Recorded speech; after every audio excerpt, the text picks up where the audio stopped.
Welcome. This is Ordinary People with Extraordinary Stories. I'm Chana Weisberg, host of this podcast. Today's guest, some of you may know, you may have seen her articles, read her articles. Her articles are on insightful topics on Chabad.org, especially on our Parsha section. You may have heard some of her teachings on Chabad.org, where she's taught some of the most popular topics on our university site. But many of you probably do not know her personal journey. Welcome, Rochel Holtzkener. Thank you so much for joining us, and I'm so excited to hear about your personal story, your strengths, your challenges, and what you faced along the way. Thank you, Chana. Thank you for inviting me. I'm a big fan of your podcast, and it's an honor to be here. Thank you. Thank you, Rochel. So, Rochel, let's jump right into it. You have had quite a journey in terms of your fertility journey. And it really started when you were 20 years old. Can you tell us about an accident that happened when you were 20 years old that really started us all out? Yes. So when I was 20, I was a passenger in a car, and I was not wearing my seatbelt properly. I was only wearing the lap belt, and I wasn't wearing the shoulder strap. Mhm. And a car hit the car that I was in from the front. A car that was driving parallel to us did a 180 spin and hit the car from the front. And Ooh. then another car hit the car from the back. Ouch. Oof. And because of the impact, uh, because all of the impact was in my abdominal area, because it was just the lap belt that was holding me, it created like a internal incision. In the impact created a cut inside the abdominal area in my large intestines, and that later on led to some challenges in fertility and getting all of those very sensitive, delicate organs that us women have Wow. to work properly. How did you figure that out? How did you realize that? Good question. So actually, after the surgeries that I had at the time, the doctors assured me that this would not affect my fertility. I was 20, and that was like really, really on my mind. And the doctor said this wouldn't have any impact. And I guess wishful thinking, I believed them. And even after a year or two of struggling with infertility, I didn't want, I don't know if I didn't want to, but it wasn't obvious to me that that was the reason. You didn't Uh, connect the dots, I didn't right? connect the dots exactly. Yeah. It wasn't until later when I actually had like a laparoscopy, and there were little laparoscopes and cameras that were put into my abdominal area that they were able to see the direct impact of the car accident on my fallopian tubes and other internal organs because of the scar tissue buildup that had Oh, I see. grown out of the surgeries that had saved my life and repaired my colon, but Mhm. caused some other side effects. And they couldn't operate to get rid of the scar tissue, I guess. So they actually don't need to operate. They did that immediately in the laparopos la, they used the laparoscopes as scissors to cut away the scar tissue. But Right. the doctor told me at the time that it could easily grow back, Mhm. because now there's new scar tissue that will grow because of this new cut. And he also said that this was already 5 years later. He said that it could have done irreparable damage to your reproductive organs. Oh, wow. So you didn't know if you actually could have children at that point. Right? I didn't. I didn't, And which was tough. I remember waking up from that surgery and the procedure, and it was like really hit me like a ton of bricks after having gone this far and having done multiple testings. But this was finally the ultimate diagnostic test that was able to bring me this clarity. And it was like, wow, that's heavy, that's intense. Again, I don't know why I didn't think of that before, but that was like staring me in the face. so what did you do? I mean, that's something to wake up to. That's quite heavy news. Yes. What did you do? How did you feel, and what did you do about that? So I continued on my journey towards fertility. um, the doctors gave me different plans and different things to do next. And I Okay. continued plugging away. Um, and they were, the doctor said everything else is good and you're young and this should be a fixable problem. But it still wasn't as simple as they had predicted. Mm. Even after I had that clear diagnosis, it still took me a number of years until conceiving, or at least conceiving in a way that held. Um, Right. Wow. You mean you had some miscarriages? yes, Right. there was one at one point in time that I had written a letter to the Lubavitcher Rebbe. It was like a real low time, real low point, Mhm. which Mhm. of which I had many. But at one point I was very heartbroken and frustrated, and wrote a letter to the Rebbe, as is something that thousands or tens of thousands of people do, pouring my heart out and asking for a blessing for this dream, for my dream to come true, which is to have a child. Right. Um, and afterwards, I was reading a letter from the Rebbe, and the letter that the Rebbe had written to somebody who had apparently wrote to him about a health issue that they were going through. And the Rebbe's approach was that sometimes a person who's going through a health challenge is very, very focused on the doctors. I'm just Mhm. paraphrasing in my own words, Mhm. the way I remember the letter, and forgetting that the doctor is the shliach, the agent of God, and that Wow. ultimately it's God who is going to bring the healing through the doctor. But Mhm. when you're running from doctor to doctor and you have procedure after procedure, it's that kind of almost, there's a lot of hope in that in And you put modern a lot of medicine. faith, sure. You put a lot of faith in the doctors. Yeah, yep, Yeah. S and it almost so how did your perspective change after that, after getting that letter, yeah, or did it change? yeah. So I realized that, and actually one of the things that the Rebbe mentioned in that letter was that when a person is going through a health challenge, they have opportunity to pray Mhm. that's unlike other opportunities. I guess, Mhm. in my own words, like, you really feel desperate. You don't have any Mhm. safety net or buffer zone. You're like so vulnerable. It's not Right. like, God, I need your help, but like if you don't come through, A, B, and C will also work out. It's like Right. you're like, We God, it's really need you or you. nothing. Right, we really need you. You gotta Right. come through for me, right. Right. Wow. So that Wow. was also a paradigm shift, because here I felt that I was like unlucky. And Right. I think the Rebbe was quoting the Talmud. I think the Talmud speaks about this, but I could be wrong. Um, and the Rebbe was saying, well, no, there's an opportunity and even a Mhm. luckiness here, which Mhm. is that ability to pray from a deeper place inside of you than you could access on a normal basis.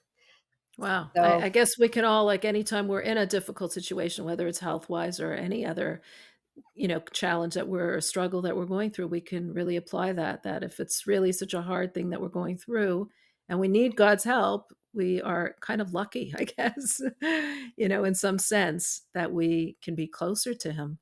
yes.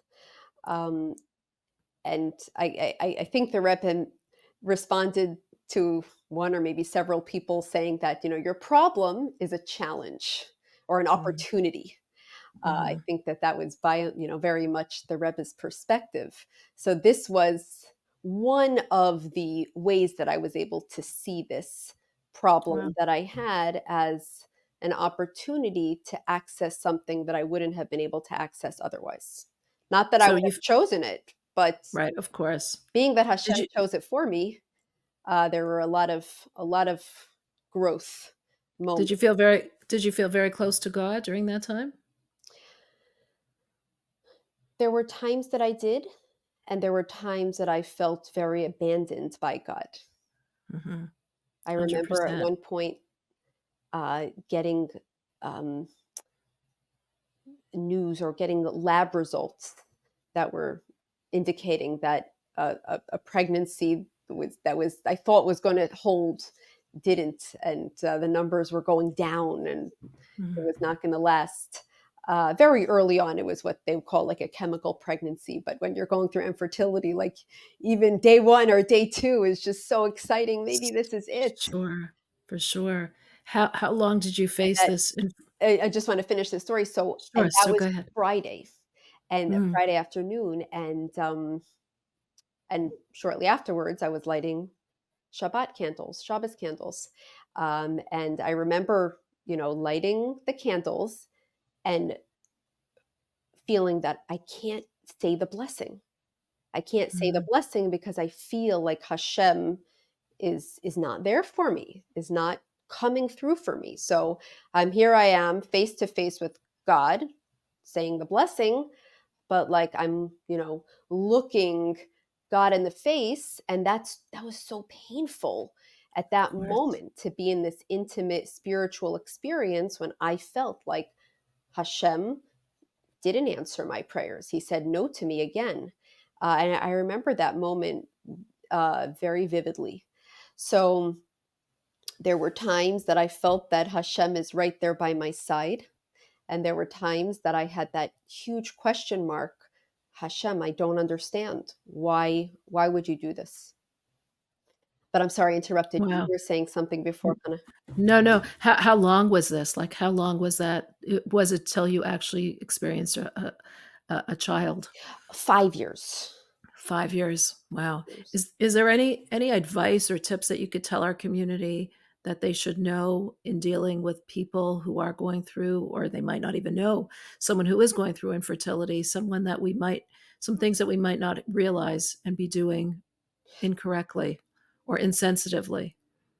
So for me, I really appreciated when people were open about my challenge and didn't refrain from talking about children, Mm, and didn't even refrain from telling me, directly, that they're praying for me or that they're thinking about me. mhm.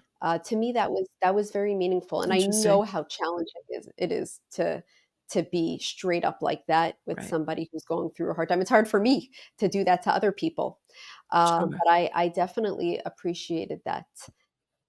Um, I remember going to a friend's home shortly after she had her baby. She had a baby. She had a baby boy, and she had invited people over to say Shema with her baby on the night before his bris circumcision.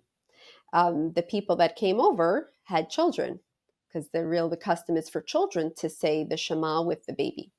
She invited me as her friend, even though I wasn't bringing along children. And and again, I even that I appreciated because I would have understood if she would have not invited me. And I came, and but it triggered that pain and that void and that comparing myself to them and wanting to be like that, wanting to have the experience of having a newborn baby like my friend had just had. And when I came back that night, I can't remember if she called me or texted me, and she said, Rochel, I could see that was really hard for you. Right. Um, Wow. and in retrospect, I really admire her for having been so sensitive 7 days after she had a baby. Um, but I will never forget that. That really meant a lot to me that she acknowledged that. Hmm. I guess you have to be close enough to be able to do that though as well. Not everyone would appreciate someone saying that to them from afar, a stranger or someone who they're not really close with. Hmm. But you had that relationship. Yep. But that's not the end of your story, Rachel. I mean, the story gets more interesting as you finally did conceive, and tell us a little about that. Yes, and I'll just back up a little bit to something that was very, very meaningful that happened when I read that letter from the Rebbe about the power of prayer Mhm. and really recognizing that Hashem is Wait, waiting for your connection, yep, right? Yeah, and the Mhm, one that's gonna channel the blessing through the doctors, I mean, mhm, or not, um, I wanted to do something extra in terms of prayer, and for some reason, what came to my mind and my heart was that I should go to Israel to pray. mhm. So, that's what I did. I went to Israel for 5 days, and it was literally just like a prayer trip, um, So and all the holy places you prayed yes, and that all was the like holy grave mandatory. sites? Yes. Yeah, the Right. hotel Wow. and grave sites, that was what I did. And something actually really interesting happened when I was at the Ma'arat HaMachpelah, the grave site of the matriarchs and patriarchs and Adam and Chava. Um, I was sitting in the room, which is called the room of Isaac and Rebekah, Yitzchak and Rivka.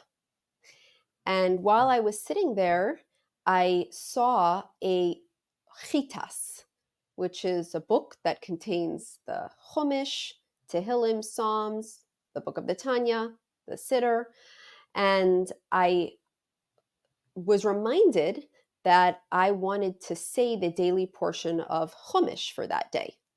Mhm, So I opened it up, and the daily portion of Chumash for that day literally started with the words, and Isaac, Yitzchak, prayed, or he entreated God. It's like a very strong word for prayed, uh, standing opposite his wife Rebecca because she was barren, and God listened to their prayer, and she became pregnant. And wow. I was in the room that's called Isaac and Rebecca's room, and actually they say that that room is closest to the actual entrance of the cave where all of them are buried. Wow.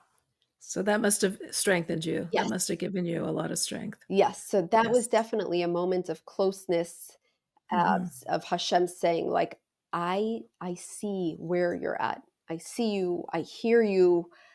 I am in pain for the journey that your soul has to go through. And, Wow. it gave me strength Very that it would powerful. be a blessing. And Right. that was, and I believe that that trip really opened up a channel of blessing, or shifted my mazel, because that after I came back, literally 9 months later, Hmm. I gave birth. So I conceived very shortly after that trip, after many years of trying, and not just trying with the help of a lot of doctors and fertility Right. procedures, and medicine and hormones and alternative. Um, Doing a I lot of was things. Wow. yes, yes. Wow, that's incredible. Wow. So you conceived, and what happened? So I conceived, and I knew that I was pregnant with twins, just Mhm. like Rebecca. Really was what was unfolding. Incredible. Wow. Yes, and I was very excited, um, and I felt like this was Hashem's way of uh, paying me back for the journey that I went through.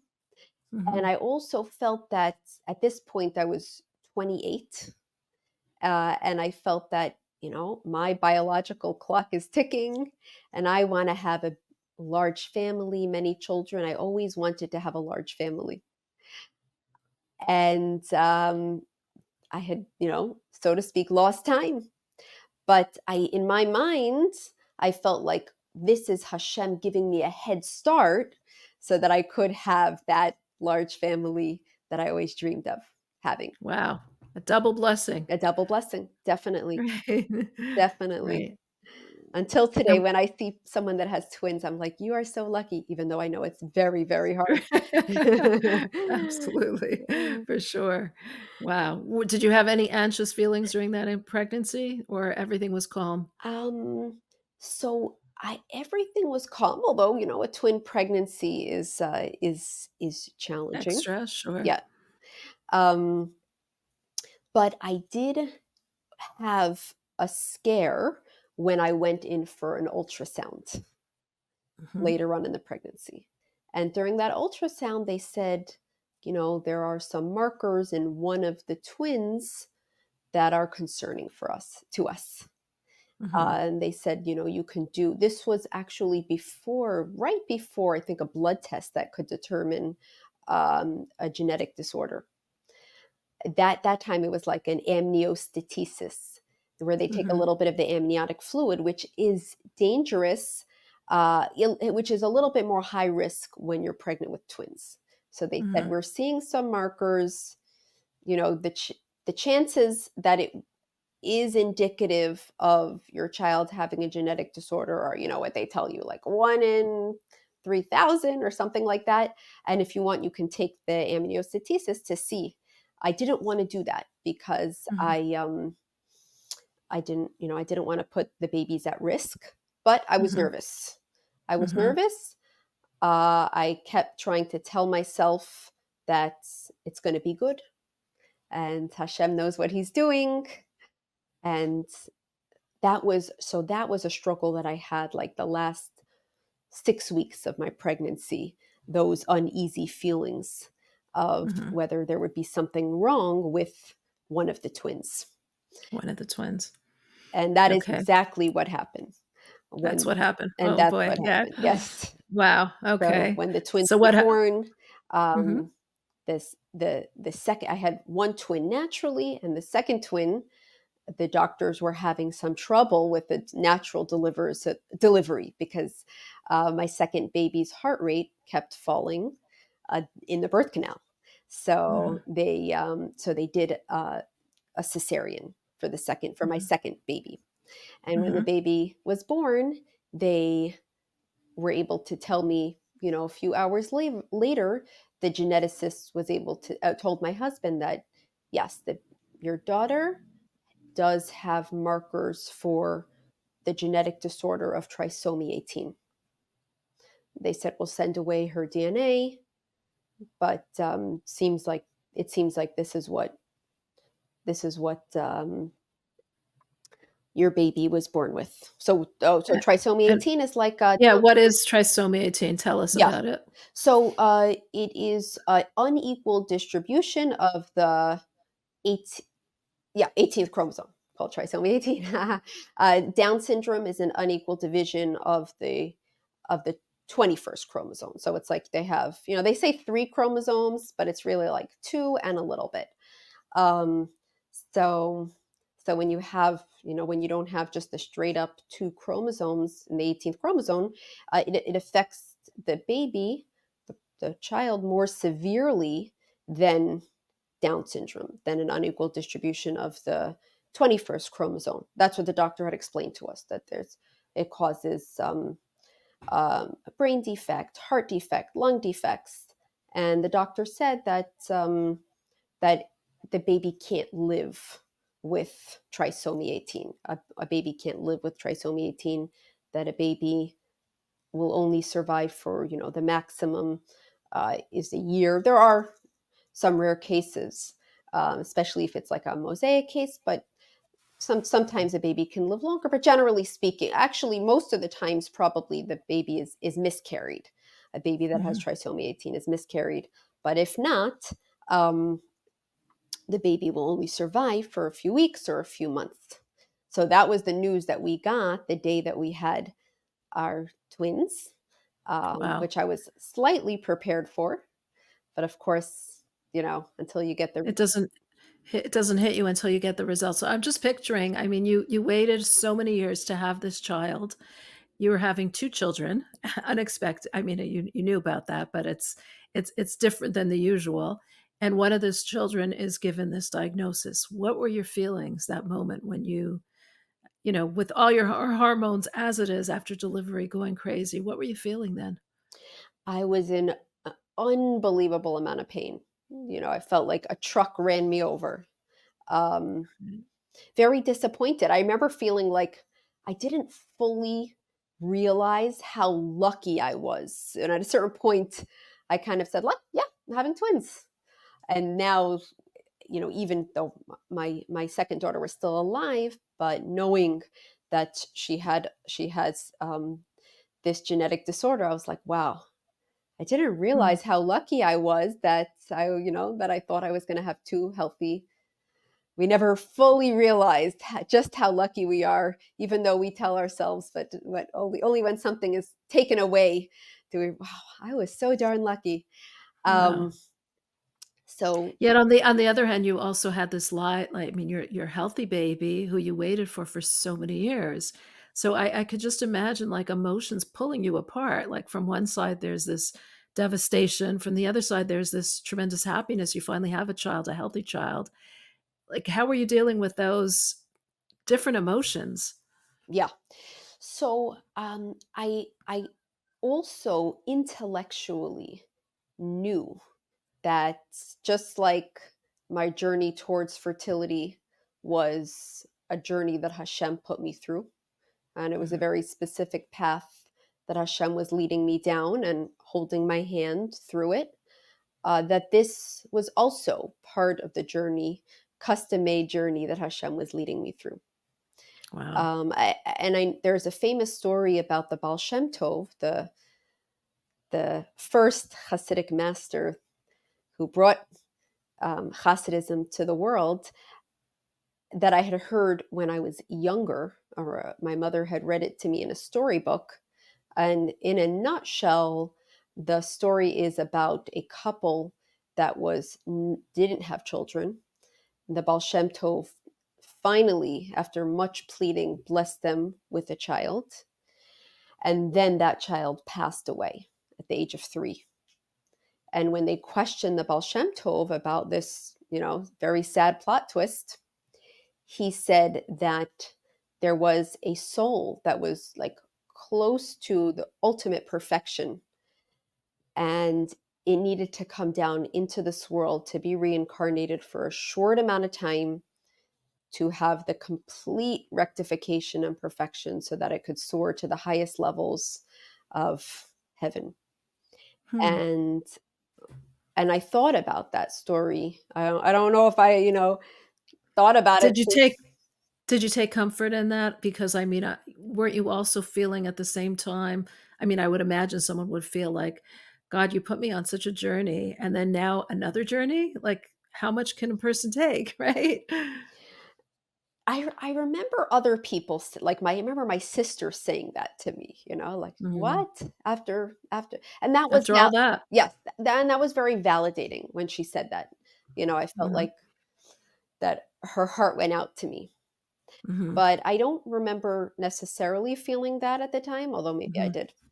Mhm. Um, but I do remember sharing that story with my husband, who didn't know the story, and Wow.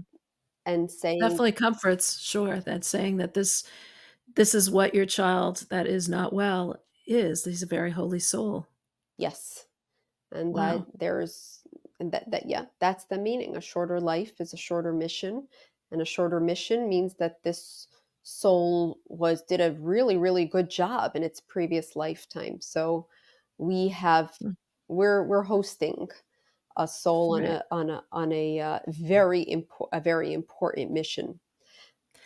You said life is not valued by how long we live, but by the impact we make on the world. How did you feel that your child, this child that was not well, would make an impact on the world? So how did she have an impact in her short life? First and foremost, she had a indelible impact on me. It was a very harrowing situation for me, very Of course. painful and heartbreaking. But in addition, it forced me to strengthen my faith in the idea that a person's true identity is their soul. Because it was kind of like, either I looked at her as a sickly child, and I really felt that from a lot of the people in the medical field. Not that they weren't helpful, but there were many that I felt had a certain disrespectful stance towards her. And I'm not judging. And I know, when you see so many babies born sick, die, it's like we kind Mhm. of, I'm sure, can become a little bit jaded. Um, but it Like was, that the inevitable would just happen, is that what you mean? That yeah, I felt that, some of the doctors or nurses, were like, why invest in a baby that is going to die? Mhm. Um, Mhm. just let them die. And I'm not saying maybe there's nothing wrong with maybe not intervening medically, but not from a place of disrespect, just from a place of kind of Mhm. letting the soul do its thing. But I felt, I don't know, maybe it was my own insecurity, but I was Mhm. sometimes triggered or turned off by the tone that the doctors or nurses would talk to me uh, about her. Mhm. So either I can be in that space, Because you or were looking at her as the soul, as this perfect soul right, that came down in yes, this broken body, right, right? exactly, Mhm. exactly. Mhm. So Mhm. it forced me to look at everybody like that. If it's true about her, Mhm. then it's true about my other daughter, who's adorable and healthy and nursing like a champ and, cuddly. But that's not that's not the whole picture. The whole picture is a soul has come down into this world on a mission. Of Mhm. course, that mission can bring us a lot of pleasure, and there's so many details. But with my daughter Chayamushka, it was just pure soul. That was front Right. and center. So it impacted me in that way. The belief that every life is the soul's journey, and it impacted other people as well. People did, mitzvahs in her honor, Mhm. and just seeing a person going through that journey of and observing their perspective on having a challenge, whatever the challenge may be, or specifically this challenge, it impacts people. Mhm. I For remember sure. one friend that came to visit me, and she said, "I don't understand. Why would God choose you? You're Mhm. I think," she said, "I think you and your husband are such good people. Why did God choose you?" And believe me, I had that thought as well. Why me? Why me? Why Why did this me? happen to me? Of Exactly. course. Sure. One in whatever it is, 1 in 3,000. Right. Why did Wow. that have to land on my lap? But Right. my instinctive reaction to her was, um, I have to think about that question, but in a slightly different context. Why did God choose my husband and I to host this soul for its Mm. journey that is going to be a shorter journey? Mhm. So Wow. instead of God, messed up, or God can't control the fact that sometimes there's an unequal division of chromosomes at the moment of Right. conception, and God, I don't know, or God wasn't paying attention when he let nature take its course and fate happen, versus, no, this was custom made. God handpicked you to host this child. So it's like, and I could live in both worlds. Believe me, I can go back. Right. I was able. I would go back and forth between feeling incredibly unlucky and feeling that sense of awe. One thing is Mhm. that when I was with my daughter, and I was with her for many hours of the day, um, I it was easier. It was very easy, actually, for me to get into that zone of seeing that this child is soul. Maybe it was because I was able to maybe tap into some of her specialness and holiness, or Mhm. maybe it was just the intensity of the situation.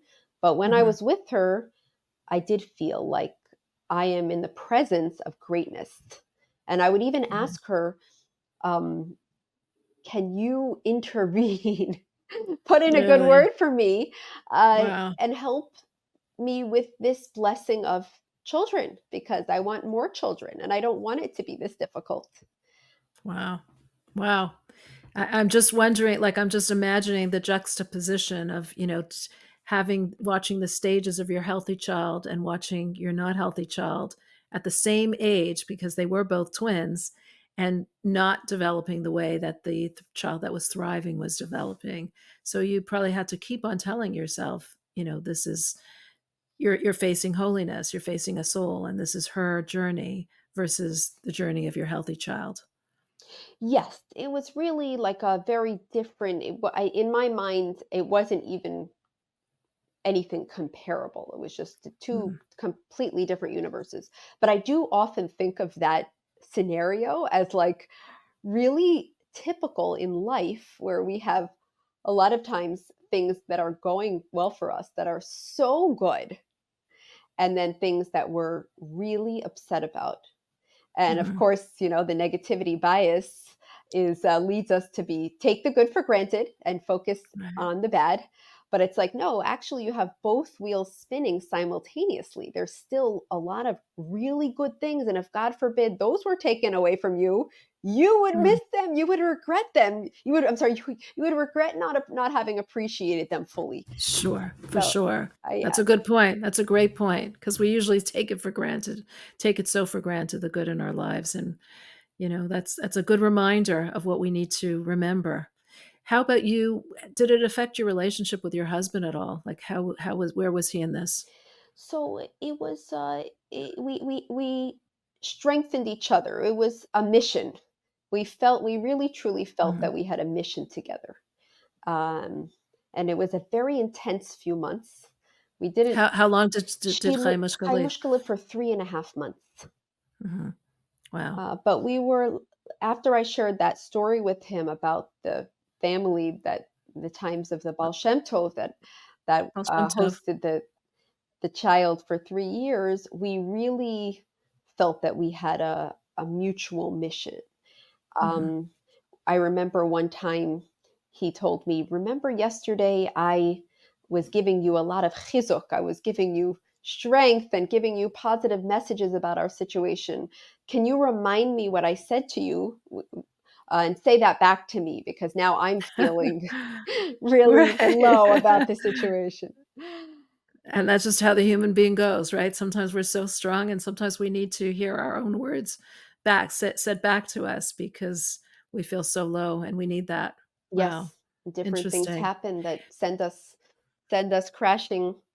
We need that ability to be lifted up. So it definitely was, at the end of the day, something that we went through together and something that brought us Mhm. together. Mhm. Right. Did you have more children after Rochel? Yes, so thank God I had 3 more children, and Wow. they were smooth and easy, and I didn't have to go to fertility doctors and take medication. It was very smooth, Baruch Hashem, although there were several miscarriages in between the children. Um, Mm. and So it was still challenging in that way, but Baruch Hashem, I was blessed with 3 more children, and they are the greatest blessing. Hmm. Definitely, I guess Chaimushka really did intervene for you. absolutely. I believe that with my Right. whole heart. Mhm. Wow, beautiful. And, Really I think beautiful. that anybody who's gone through challenge of having children, I think they say 1 in every 4 people go through some kind of challenge in fertility. Um, it Well, they say miscarriages happen like 1 in every 4 pregnancies. mhm. Maybe that's Yeah. the statistic. Maybe I'm confusing it, Mhm. but definitely a lot of Mhm. people go more people than we know about have some Mhm. challenge in their journey of fertility. And it's when you're on the other side of the threshold, especially when you have no children, but even if you do have children but want more, it's so the other side seems just unattainable, especially Mhm. when you're hopeful, and you're feeling like, okay, it's going to be this month. I think of it as, the moon, and a woman is compared to the moon, and her monthly cycle is just so close to the moon's cycle. Um, and I almost view that full moon as like you're full of hope. And then when you The don't get disappointment. pregnant that month, it like dwindles, dwindles, dwindles. But then, okay, next month, new opportunity. Let's see. It's getting bigger, bigger, bigger. And then it peaks.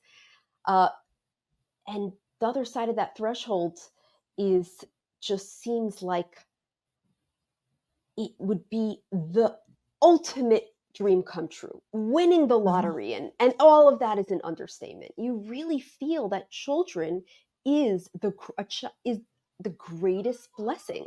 Having a child is like infinite goodness.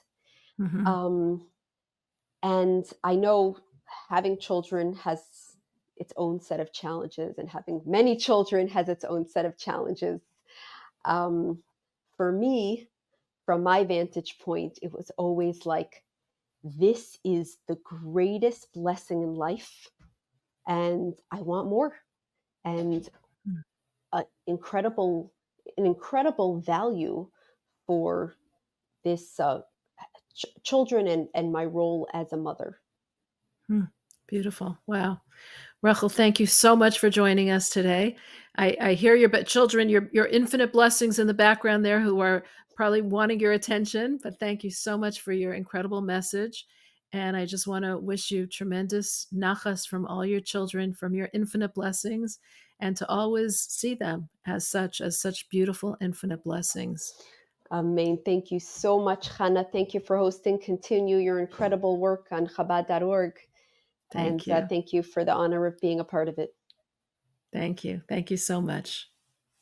Wow, there were so many takeaways from that interview with Rachel Holzkiner and her incredible journey towards fertility. And then once she finally got pregnant, having a child who was not well. I think the takeaway for me for this was two things. Number one, I loved how she explained how she started looking at a soul, looking at her child as a soul, looking at people as a soul. When you have a child that is so sick, you appreciate not what the child is not, but you appreciate what the child is. And that was a holy soul from God. And she was able to actually palpably feel that holiness of her child. And I think if we can look at people in that way, wow, what a better world our world would be if we could really look at people as a soul, despite their circumstances, despite their shortcomings, despite their quote unquote sicknesses. But if we could see past that, even past their failings, and really see them as a soul, what a different world it would be. I also found it fascinating how she explained how, on the one hand, she had this healthy child, on the one hand, she had this child who was sick, and how we don't our lives are full of those kind of blessings and challenges, and we tend to focus on the challenges, on the sickness and the difficulties, rather than appreciate the goodness and the blessings that we've also been granted. I mean, she was waiting for this child for so many years, and she had to constantly remind herself of the blessing that she did have with her healthy child as well. So I found that really a takeaway that we can really apply in our own lives, to focus a little bit more on the blessings in our lives and to focus less on the negativity and the challenges that we're facing. Because at any moment when we are having a challenge or a struggle, there's also the blessings at the same time. If you enjoy watching these podcasts, please make sure that you are subscribed on Chabad.org/extraordinary. We love to hear your comments. I've been seeing and reading so many beautiful comments of what you feel about these interviews, how it affects you, what are your thoughts on it? And I love reading each and every one of them. I try to respond whenever I can. So thank you so much for watching and for sharing. We are also on all podcast platforms. If you are going for a walk or you're driving in the car and you want to listen to us on a podcast platform, you can find us there and you can subscribe to us there, so you will see as well when we drop. Thank you again for watching Ordinary People with Extraordinary Stories.